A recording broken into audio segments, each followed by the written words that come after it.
Mulla Sharifin e njohi Kosova, intelektualet dhe njerëz të rëndot, sidomos besimtarë në përgjamia dhe u bë figurë e njohur në Kosovë dhe jashtë.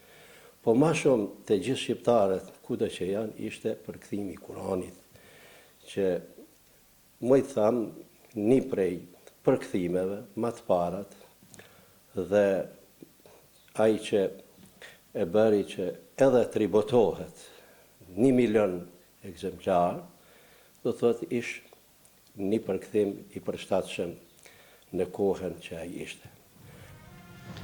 Haxhi Sherifi me gjithë në pension e në moshë të shtyrë, me 1992 ju përgjigj kërkesës së dekanatit të Fakultetit të Studimeve Islame të Prishtinës, që u themelua atë vit për të ligjëruar lëndën e akaidit. U bë themelimi i Fakultetit të Studimeve Islame në vitin 1992.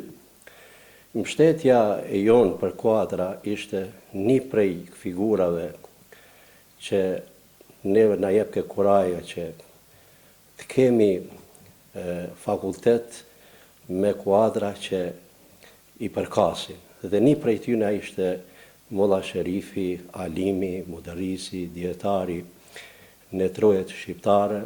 Kur filloi fakulteti ligjëratën e parë, për nder dhe për hir tij si alim, atina ja dham dhe ai filloi me ligjëratën e parë studentëve në vitin 1992. Vazhdoi afër 2 vjet.